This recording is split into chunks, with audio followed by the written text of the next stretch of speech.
the Democratic convention kicks off, it pays to focus on that party's odd priorities. Just recently, Secretary of State John Kerry, you remember him, he resembles a driftwood sculpture in a bike helmet, said at yet another climate conference that the chemicals used in air conditioning are as bad as ISIS.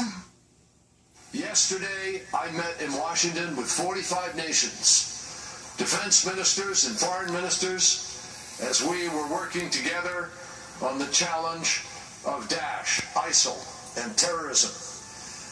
It's hard for some people to grasp it, but what you are doing here right now is of equal importance because it has the ability to literally save life on the planet itself.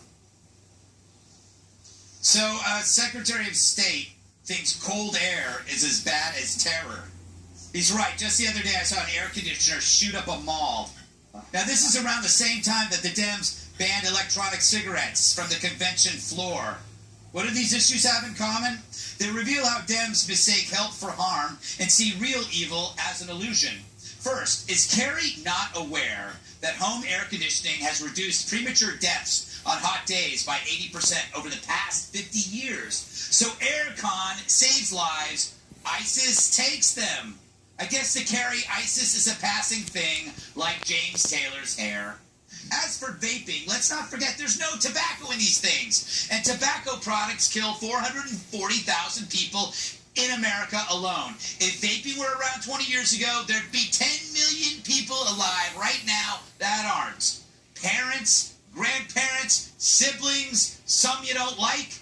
My point, the Dems in general couldn't see a threat if it bit them in their butts, while they condemn what saves lives. In a world full of zombies who are killing in the name of some god, the Democrats prefer to chase air and vapor.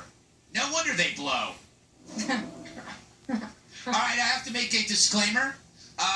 It wasn't just the Democrats that banned vaping at the Republican convention. You couldn't vape either. Delicious. But it's stupid. This will save people's lives. But at least the difference between Republicans and Democrats, we understand terror. Right. It's terror conditioning that I'm worried about, because that's what's happening when you have this new version of a lone wolf, which is somebody who's radicalized on the internet, decides to figure out a way to work alone, but with the urging of ISIS. The other thing is, what John Kerry was talking about was the Montreal Protocol of 1987. It was a really good thing. It was smart. But you know what helped solve that problem?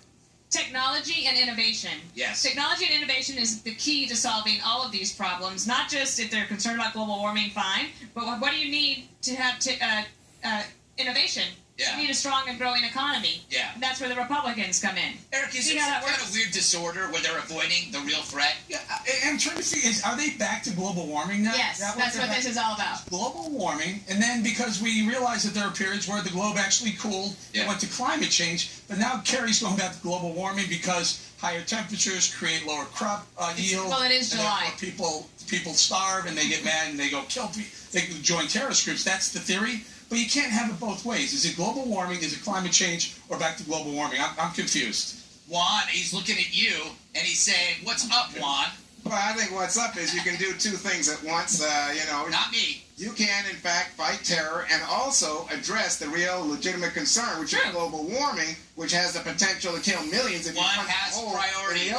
One has priorities. More important. Oh, yeah, you think we don't have people right now on the ground in Syria and Afghanistan fighting a war while John Kerry's up there in Montreal talking about Secretary of State. Talk about that. Don't talk about climate change. There's more chance of me, Gregory, getting hit by lightning or being attacked by a right-wing zealot or slipping in my bathtub than being attacked by a terrorist. So what about a left-wing zealot? Oh my God, well tell that to the people that have lost family members and loved ones in the United States and in Europe. 400 people almost... Let them get away with that, though?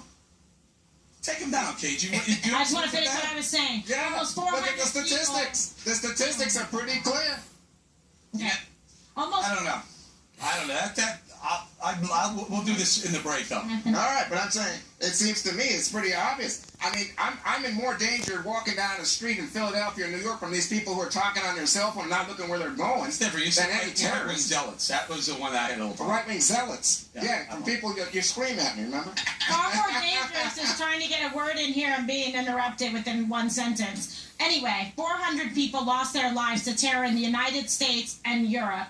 already in this past year. So what he is saying about air conditioning and refrigerators is really so insulting and so offensive and out of touch. And it shows you want to stay with an administration that put this forward, like President Barack Obama, and a continuation of that with Hillary Clinton, especially in the light of the recent events that have happened, showing that terror is, in fact, the biggest threat that we all face globally right now.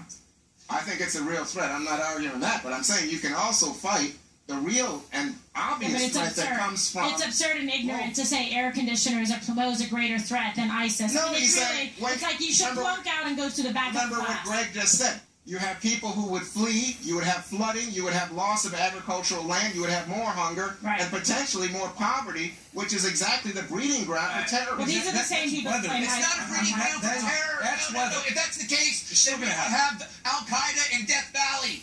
We don't have Al-Qaeda in Death Valley. That we know. Yeah, that we do. There's no ISIS in Palm Springs. Have you been to Palm Springs? It's a scorcher. All right, new polls show a convention bounce for Donald Trump. He congratulated himself at an event earlier. You'll hear that next.